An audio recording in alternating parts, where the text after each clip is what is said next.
Welcome to Dodgers Dogs. As part of the Dodgers Daily Network, Casey Porter here, joined by Coach Holt on a beautiful Memorial Day. Hope you're having a great holiday weekend. Coach, just overall thoughts on the game last night, the weekend overall. Thank God we won that crazy-ass game on Friday, right? No, it could have been a lot worse if we didn't pull that one out of the fire case, that nutso game on Friday, for a lot of reasons I'm sure we'll get into. But last night, I think we're seeing what the Mets have relied on. I mean, their pitching is really, really very good. Outstanding pitching. Of course, Shohei leads off, and they're big. One of their big dogs, Alonso, comes right back with a two-runner. So the Dodger pitching was good last night. I mean, I know we got the least number of starts from our starters and our most number of innings and our relievers. But last night, I mean, Knack, I know he gave up 3 runs, only one of them was earned. Doesn't matter, still gives up 3. But, the pitching was good. No walks, I think 8 Ks, something like that. So, we've had a tendency to blame it on the pitching, whatever. I think the key to this whole series was the Mets pitching. It has been their strength all year, and it kind of proved to be that. Really kind of holding the Dodger offense in check. And last night was kind of frustrating. It wasn't, you look at, uncharacteristic 4 errors by the Dodgers. By the way, Smalley texted me on the drop pop-up by our catcher. Immediately. He was pissed off. But anyway, but 4 errors is not the way we normally play, especially 2 by Will Smith, who's a really good catcher. So, it was just a weird game in that respect. Same old thing in case we talk about the close games. Every pitch, every play means something. That's what it boiled down to. 4 errors by the Dodgers led to, Knack giving up 2 unearned runs. I mean, not all 4 errors at the time, but, I mean, he gave up 2 unearned runs out of the 3. They gave up 1 unearned run on the entire night. So it's just uncharacteristic and a tough, hard-fought game. Pitched well by both sides. Mistakes were the key there, and I think that was obvious with the Dodgers game last night and the way they lost. So whenever you have an uncharacteristic game as a coach, a lot of times you just throw the tape in the trash can and say, guys, we're not going to sit here. We're not even going to watch this because this just – now, if it's a trend, I mean, the Dodgers haven't necessarily been great on defense, but they're not 4 errors bad. I mean, that's uncharacteristic. 0 for 4 with runners in scoring position. I know because we follow the Dodgers, it seems like they're terrible with runners in scoring position, and we're always stranding runners. Well, yeah, we are always stranding runners, and that's because we get a lot of runners on base. But actually, the Dodgers are the best team in baseball hitting with runners in scoring position. So the 0 for 4 with runners in scoring position, uncharacteristic. Yep. Hitting into 3 double plays, uncharacteristic. So if I'm Dave last night, I probably don't even address the team.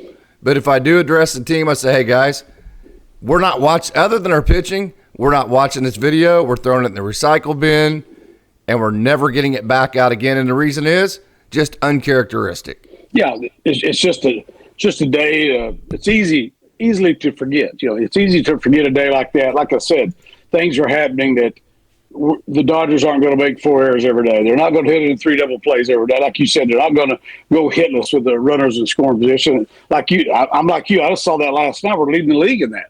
Yes. Base hits are in scoring position. So, but as Dodger fans, me and you and all of us dogs, we want it all, man. I want to knock in every runner. It's not possible. But anyway, there's not a whole lot to glean off that other than the positive is your pitching. The pitching staff gave you a chance to win, a big chance of winning on the road against a good team, a very good team. The Mets are good again like they were last year. And it just didn't pan out that way. I think you shower up, grab something to eat, get on a plane, go to Cleveland, and get ready to start against they're not as good as the Mets, but it's a quality team. Cleveland, the Dodgers are getting into a run right here. It's not the dog days of summer as far as the weather kicks in, but it's the dog days of summer. The next, is it 8 series or against all the teams with winning records? So we're getting into it. And, it's kind of concerning with the injuries of the pitching staff. Not kind of, big concerns with the injuries of the pitching staff. Heading in this stretch of games against good teams, it's one of those things. The Dodgers are good enough to go in there and have an outstanding record, and they could also go in there with pitching injuries causing most of the problems and get slapped around a little bit. So we'll see how it pans out. This is why I wanted the Dodgers to have about a 4-game lead after the stretch with the Angels and all that, because you knew going on the road to the Mets, the Guardians, the Yankees, this was, like you said, not necessarily the dog days of summer, but the dog days of their schedule, no doubt. And facing Gavin Williams tonight, that will not be easy. 6'6", He's like one of the, being as long as he is, he has some of the best extension of anybody in the league. We'll get into him here in a minute. Just a devastating sweeper that you can't swing at, but we'll get into that here in a little bit. But what's more concerning to you, or what pissed you off or frustrated you the most? The 0 for 4 runners in scoring position, or the fact that there was only 4 people all night for the Dodgers that got in scoring position? I'd say the fact there are only 4 all night, Yeah. 0 for That's 4, the overarching deal, yeah. The 0 for 4 is not a big sample size. Only 4 guys, we only came up with guys in scoring position 4 times. That's a concerning part. Not that we didn't get a hit, because we know in the long run, the more guys on base, the Dodgers will get hits and drive in runs. So they've proven that. That's not just us wishful thinking here. The Dogs, that's what we do. But that's been proven by the Dodgers what they've performed all year. So that's the most frustrating thing. We didn't have more guys on base. Yeah, and it just seemed like an omen. Ohtani comes out and hits the home run, and then Mookie Betts gets on. Freddie hits the double. And then Will hits the sac fly. Originally, Mookie safe. It gets overturned out for the first double play of the game. In fact, I even posted on it. When you see stuff like that, you're like, man, I hope that's not an omen for the whole night, and I'll be damned if it wasn't. Yeah, it really did pan out that way. It's like being an Oklahoma City Thunder fan watching. We got down 25-9. Yeah. Oh, it'll be okay. Things they'll settle down, get a timeout, blah blah. No, they didn't. They got beat 40 freaking points. Yeah. So that was definitely the omen of what was to come there when Minnesota got to give them a thrashing of that. So it's the nature of sports. You see things, and I know you've done as a coach and a manager like I have, Case, and they're going, oh shit, here we go again. It's you don't say it out loud. That's not something you want your team don't need to hear that, but in your mind you're going, oh hell, here it goes. I was just waiting for this to happen. I try not to ever say that in front of my team. There's probably times I did when I get pissed off, but you try not to spread that negativity. Just keep it in your own little feeble mind. Yep. But anyway, you absolutely have to, because your default is, what are all the fires I have to put out? Okay, let's put those out. And like you said, you do your best not to put off a negative vibe around you, because your kids feel that, or your players. Oh yeah. That's another thing that Dave does just tremendously, is that he never gives off. In his mind, as cool as he looks and as positive as he looks and as happy as he is, all of those thoughts that we're having are going through his head too. He's human. He's thinking the same thing. Well, if we didn't have bad luck, we wouldn't have luck at all. That's an omen right there that we just got doubled up. Damn, we hit it a 3. God, we can't get a freaking hit with the bases. He's thinking those things. I mean, he's human. He's been around the game, but yet he never radiates any of it, does he? No, he doesn't. He doesn't come across. He always is a real even keel when you look at him. Mm-hmm. He's not like, I wasn't a great Braves fan, but I always loved Bobby Cox. You always know where Bobby Cox was. He's pissed off. If he's happy, you never know it. But you always knew when he's pissed off. So, Dave radiates that, like most guys, most of the really good coaches are able to do. They don't come across as, you just don't see on their face. But, he's got to be concerned that they throw the graphic up. We knew how much the Dodgers, pitching staff has been hurt last 4 years. And they throw the graphic up on the broadcast. It was the last 5 years the Dodgers lead the major leagues in pitching injuries. I mean, it's not even, as far as the guys on the IL. We know we got 14 of them on there now. So I know the front office. Those guys. I think he was talking the other day. Our general manager was talking the other day about what keeps him up at night is those injuries to the pitchers and things like that. And I'm sure Dave, cool and calm as collected he is. I bet he don't sleep that well. Yeah. It bless his heart. He's got a great job that we'd all love to have, but there is a lot that goes with that. Those great jobs, there is that pressure cooker. No matter what sport you're in, if you're the head coach of the Dallas Cowboys or you're the Yankees manager, the Dodgers manager, there's probably a lot of sleepless nights in there. If you're a guy who can sleep and have those jobs, kudos to you, man. Yeah. That's you're amazing. That's probably why you're in the job you're in. How about Landon Knack? You had to work through the 3 errors, especially early. He had to work through a lot of adversity early. He gave up the home run right after the Max Muncy error, so that, Pete Alonso shouldn't even been at the plate. That should have been a solo home run to start the next inning, which the transitive property doesn't work there because you're probably throwing an entirely different sequence. Yep. You're not in the stretch. You're in the windup instead. So a lot of adversity early, and I'll tell you what Landon Knack did is what he always does whenever he's on top of his game. That dude just kept pelting the strike zone. not just throwing strikes in there like a BP type of guy. Yeah. He kept mixing it up. He kept pitching backwards. He kept locating both sides of the plate, top and bottom of the zone. He kept throwing strikes through all the adversity. Yeah, meaningful pitches. Let's call them meaningful. Like you said, you get a lot of guys out there, the idiot and Tony Holt, back when he's 25 years, hey, just throw strikes. That's the stupidest thing a guy can ever say. But this kid is throwing meaningful strikes, just like what you just said. He's not just get me over strike, as there's a lot of people call it. It's not a get me over strike. It's a meaningful pitch. He's throwing strikes, but he's working both sides of the plate. Obviously, didn't walk anybody. And I think 5 Ks. I think he had 5 strikeouts, something like that. So the kid gave you. He's one that kind of is on the radar because, for whatever reason, not to us that watch the Dodgers play and knows what he's done in the past. He's a big part moving forward, especially with this Dodgers season. He's going to be a big part of what's going to happen there, and that was great to see him. And like I said, he could have got shell shocked a little bit there. Error, 2-run homer, we're down all of a sudden, but he didn't. He just kept pelting, getting after it, and gave the Dodgers a huge start and a great chance of winning the game. Just didn't work out that way. The sequence to Juan Soto was just kind of indicative of how really effective Landon Knack can be. So he starts Juan Soto off not just with back-to-back changeups, but the first changeup for strike one is what we call a hopper, meaning you started on – Greg Maddux mastered this pitch. He'd start it inside to a lefty, and it'd be like, say, 6 inches off the plate to a lefty, and it would come back right and just hop. They call that hopping back over the plate for a strike. So to a lefty, it looks like it's getting ready to hit you on your front knee, then it hops back over the plate. Then the next one he threw started actually as a strike on the inner half and then just faded all the way across the zone.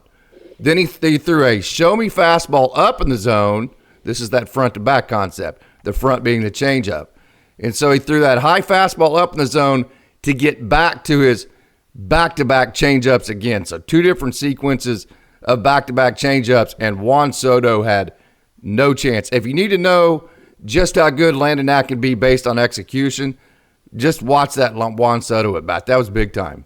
Yeah, they talk about everybody's got the what's wrong with Juan Soto type deal. He's still one of the greatest hitters on the planet. I know he looks different. I don't know. I don't follow the team, and I don't want to get into that. It's none of my business. But we know historically he's one of the greatest hitters on the planet. And like I said, he had no shot during that at bat. What a great job. Like you said, Greg Maddux, if you can throw a changeup inside that hops back across the plate, at any time in your career, but if you can do it, Maddux did it all the freaking time, it seemed like everything he threw had movement on it. But that's a great sequence against a great hitter.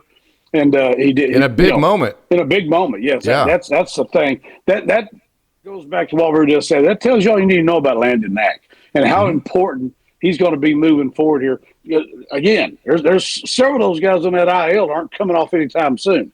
I saw Phillips hadn't even picked the ball up yet. And I think Trine has just now started throwing a throwing progression. So, it's and you just flew an airplane to Cleveland and you're playing again tonight. So life goes on for all of us and every day of life, especially in the baseball life.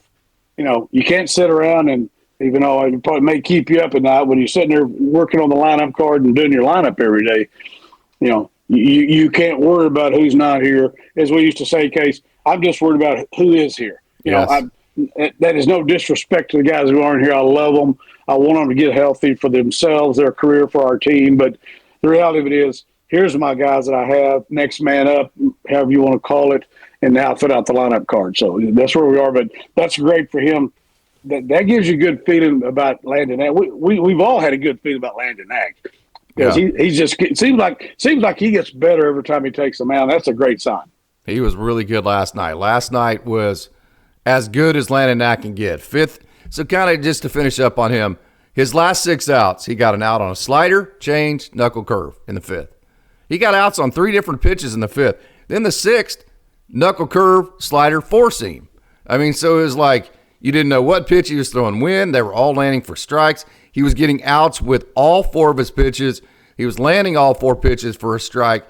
That just absolutely was the 100% blueprint for Landon Knack. Hey, is it okay for me? So the Dodgers lost 2 out of 3 in New York. Right. That there's a weird side of me as somebody who knows these guys. I've talked to Landon a million different times. I've talked to Jack Dreyer a million different times, the Maytag. There's a weird part of me that's kind of excited about what I saw about those two, even though the Dodgers lost last night. Is that okay for me to be like that?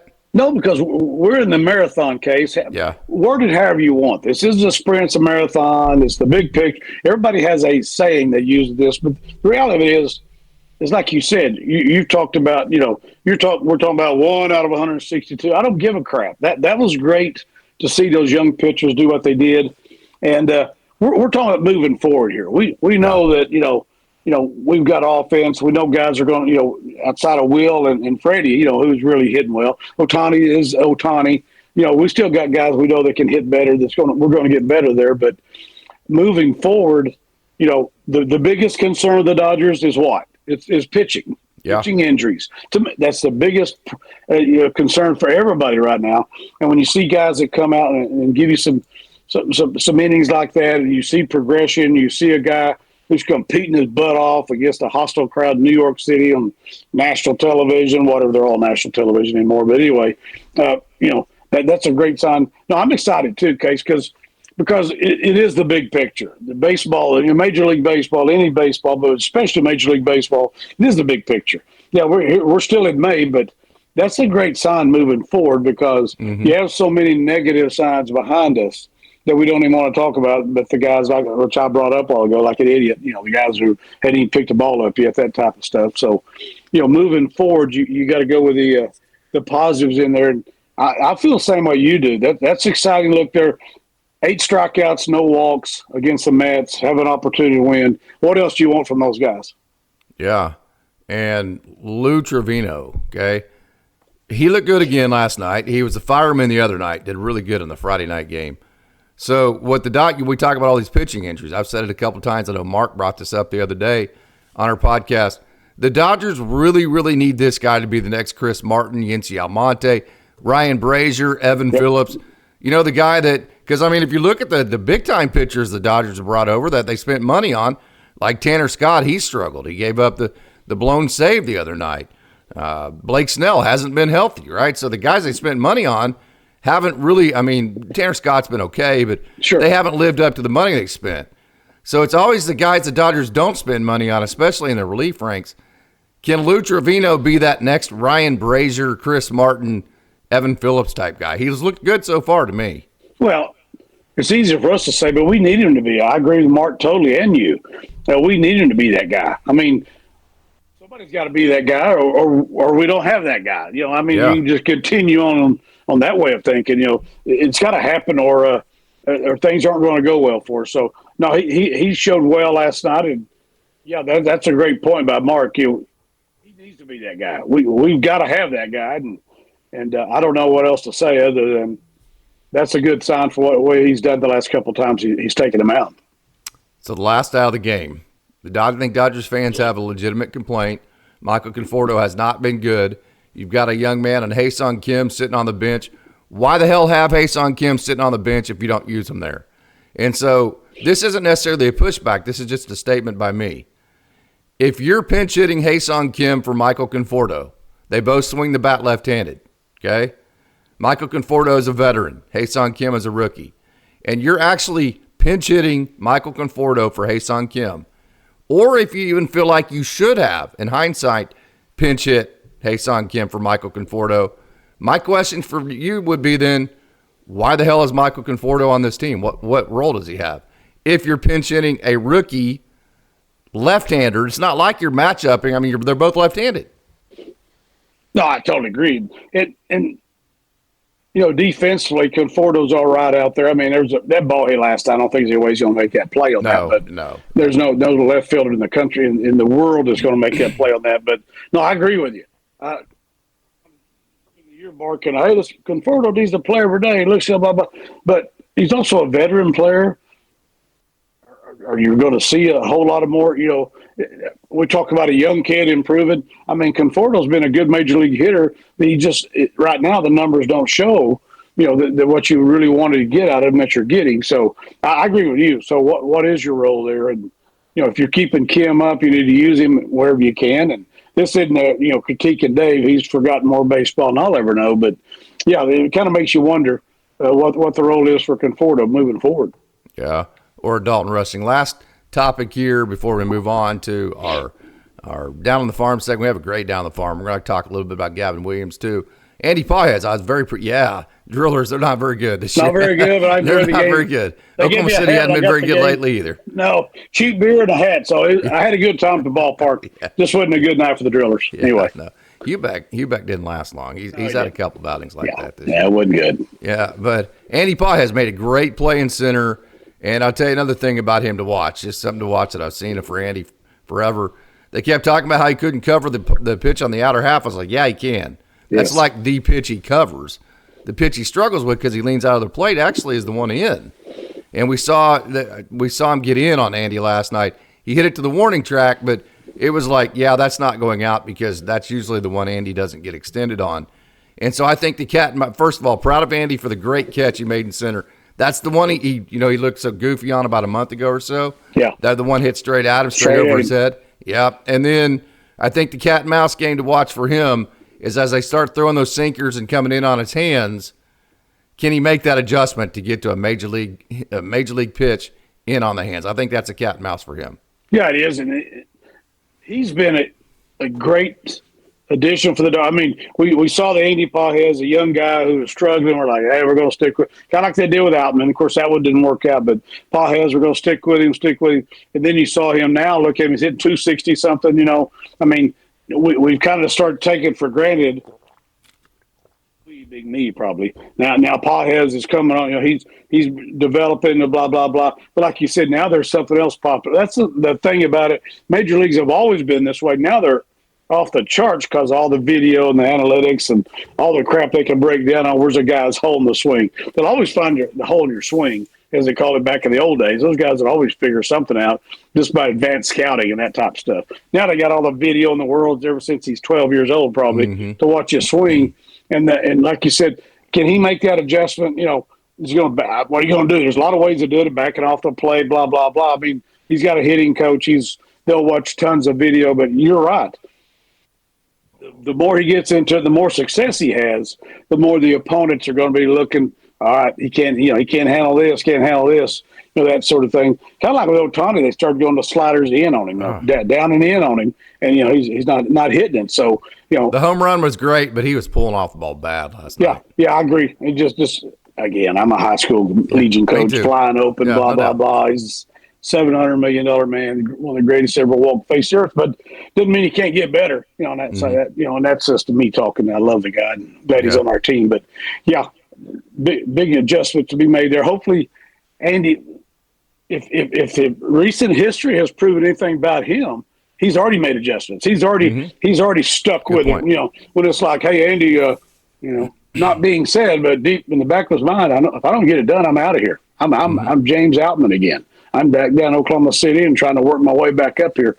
And that says a lot about him that he stuck with it, and whatever has been happening with him. His recent history shows he can make adjustments. I'm like you. I hope he makes that adjustment. They got to go fishing somewhere else, try to get him out.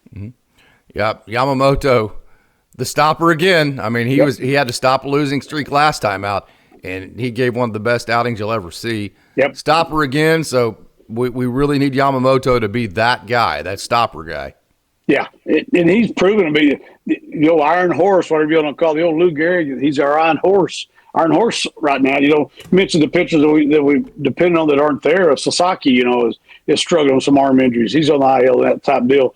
Yamamoto, has proven to be that guy. We need him again. Here we go again. Kershaw, is Kershaw. He's 37 years old or whatever he is. And, the rain delay messed his startup the other night. He's only going to go 2. We got to get some leaks out of those starters. But, yeah, now we've started to expect Yamamoto to be that guy. So we hope that continues. So far, he's proven that, yeah, he is that guy. Yeah, totally agree. And Gavin Williams tonight for the Cleveland Guardians. Fairly interesting for him. He's 6'6". He's one of the leaders of Major League Baseball in extension, meaning His stride is longer, which means he's delivering the ball closer to home plate, probably north of 7 feet. So you're talking about 52 some odd feet that you have to adjust. So the fastball, although it's like 96, it's going to look way faster than that to hitters. So key number one, got to be on time for that big extension fastball. That's probably, you have the perceived velocity, you have real velocity and the perceived velocity. Real velocity 96, probably perceived velocities 101, 102, somewhere in that range. So got to gear up for a 100-mile-an-hour fastball from a perceived velocity perspective. And then where he really gets guys, that sweeper. He throws his sweeper the second most. It's a big breaker, but he only throws it in the zone for like 35% of the time. So what he does is he gets guys geared up for that fastball. He throws the sweeper to the same location, and then it just breaks like crazy, and guys swing and chase. So I think if you can be on time for that big-time fastball, lay off the sweeper and make him a fastball cutter pitcher instead of a fastball sweeper pitcher, the Dodgers can hit the cutter because it's a lot smaller. Yeah. I think if you make him a fastball cutter pitcher and you're on time for the fastball, you have a chance tonight, a good chance. Yeah, no doubt about it. As you were talking, I just go back to thinking, this coming from a guy who's an average hitter at Guthrie High School or below average, whatever you want to call it. And you sit back and you watch these games, not only the Dodger games, but any major league game, which I try to watch if I'm around every game I see. But how these guys ever get a damn hit in the big league? It's amazing. It's amazing to me that Freddie Freeman is a 360 hitter. Hell, put him in Cooperstown now. What the hell are you waiting on? How's he hitting 360 off these guys he sees on a daily basis right there? It's just amazing. That's why these guys are who they are. They're multi-million-dollar greatest hitters on the earth. To try to adjust what you just explained about Gavin Williams, get you some of that. And that's just one night out of 162. Everybody's got somebody. Everybody's got somebody that throws at you. And so the Dodgers, if they can make that adjustment on him, like I told you years ago, you sit there and get pissed off watching Bruce Sutter throw everything in the dirt and everybody's swinging. He's like, hell, just swing at strikes. You're sitting here in Oklahoma with a beer in your hand. Just swing at strikes. What the hell are you doing? It's a lot easier. But the further away you get from it. As Sutter goes to the Hall of Fame and everybody misses that shit, And, Mariano Rivera with one pitch, nobody can touch. It's just amazing to me. But, yeah, the Dodgers can make that adjustment to him and get him where he's a fastball cutter guy. You got a shot, but good Lord. I mean, the guys are amazing. We get back to the hardest thing on the earth is hitting a baseball in the major league, any level, especially on the major league level. And kudos to all you Major League Baseball players. I love you guys. I love baseball, and I sure love our Dodgers. Coach, I love you. It's great to see your face here on a beautiful Memorial Day. So, final thoughts here. Same thing, Memorial Day. Remember all those who have given the ultimate for us to be sitting here talking baseball and doing our thing every day with our families and our people we love. So Memorial Day, you sit back and honor people who have gone before us, that sort of thing. But it's for you. I love you, love your family, and enjoy your day off. And I know you already walked the Dodger dogs. I got to go get my little wiener dogs outside, see what they'll chase around. But just look forward to a game tonight, this evening. I guess it'll be afternoon for us. And as far as the Cleveland game and a big series and several big series coming up. So exciting yet challenging time for the Dodgers. Like I said, we're a long way from the finish line. So we're getting right into the meat of the schedule right here. And it's exciting, and I love the Dodgers, and I love you, Case. Take care. Yep. All right, fans, don't go away. We have a big down the farm. We've got Peyton Martin, who is back in a big way last night. We got Michael Kopech with his second good rehab outing in a row. We've got a lot of great action down on the farm, so don't go away. So let's not waste more time. Let's get right to it, and let's take a trip down the farm.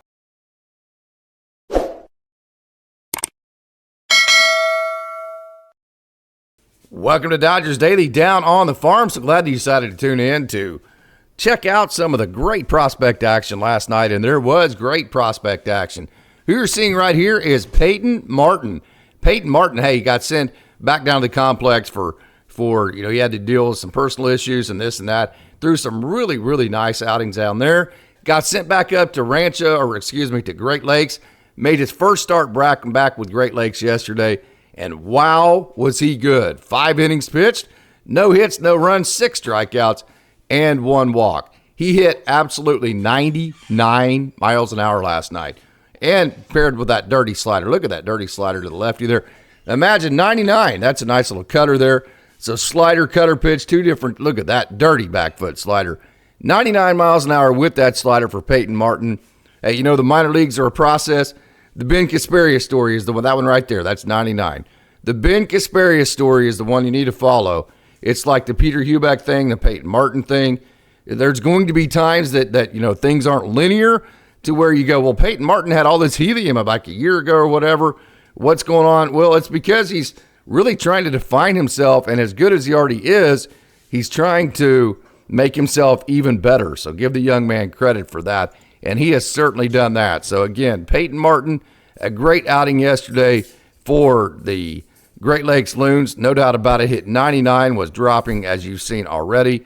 Some serious breaking stuff, and had a good outing. And another young man who's had a lot of helium too, that hit 105. Look at that pitch. I'm going to back that up. This is a pitch that's like 97, and it has that much movement to it.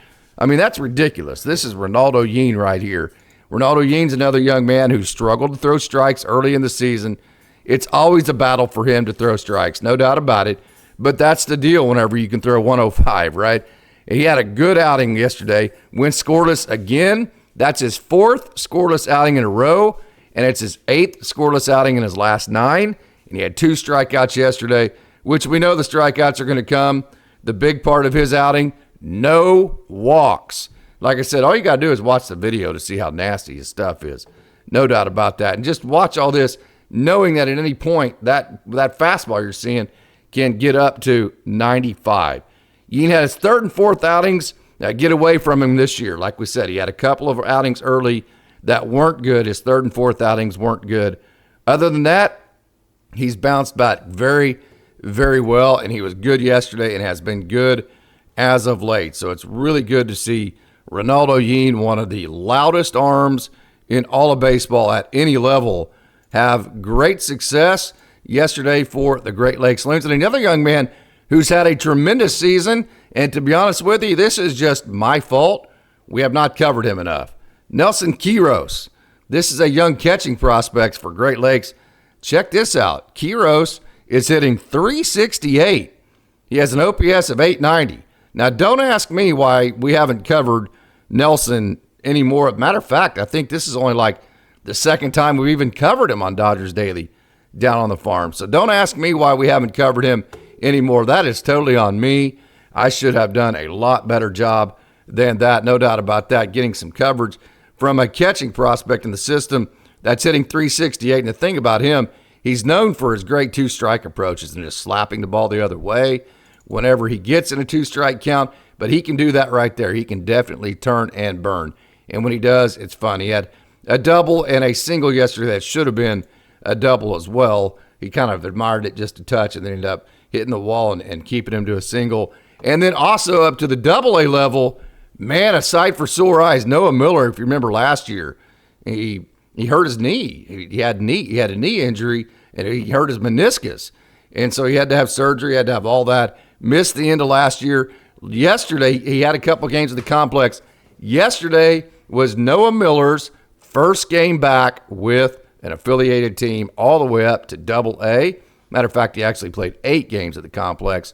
And how about this? He got a hit, 2 hits, 1 from each side of the plate in his first game back off of knee surgery from last year. So what a sight for sore eyes for Noah Miller. 2 hits yesterday.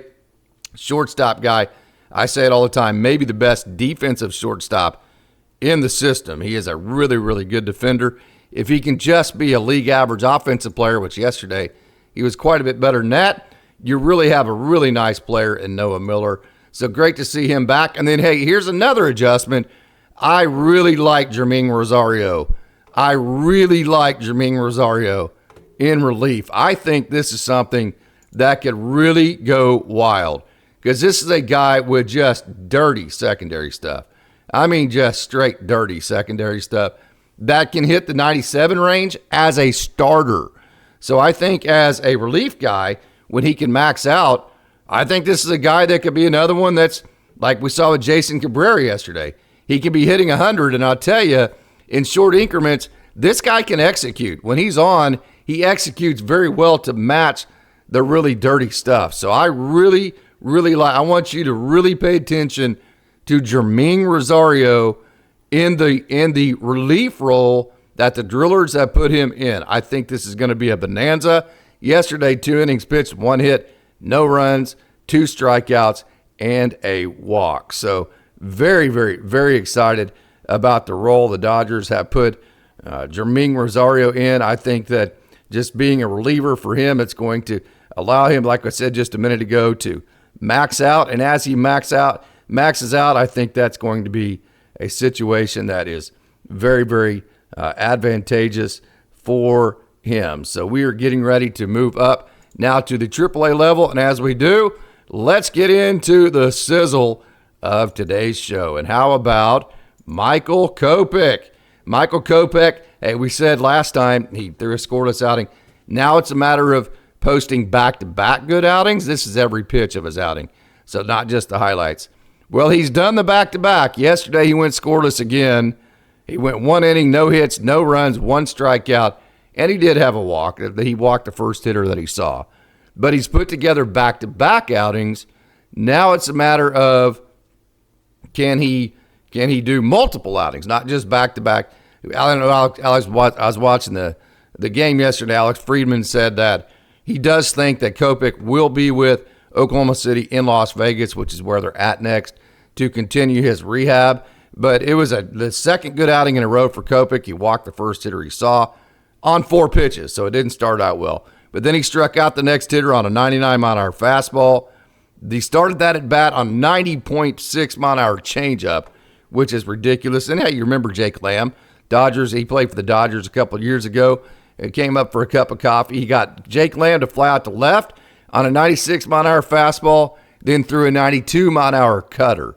So despite the leadoff walk, Michael Kopech was very, very, very good. And then another guy that I think you probably at least need to put on your radar because he has almost 1,500 major league at-bats. Another guy that what we call a quad A guy that's in AAA right now but has lots and lots of major league experience. That is Nick Senzel. Nick Senzel that you're seeing here had 2 hits yesterday, including a bases-clearing double. Second time in a week he's come up with the bases loaded and really delivered. Last week he actually had a grand slam. So he had a bases-clearing double and then also a home run. So, hey, Senzel got off to a slow start with AAA Oklahoma City. No doubt about that. But he has, like I said, almost 1,500 major league at-bats.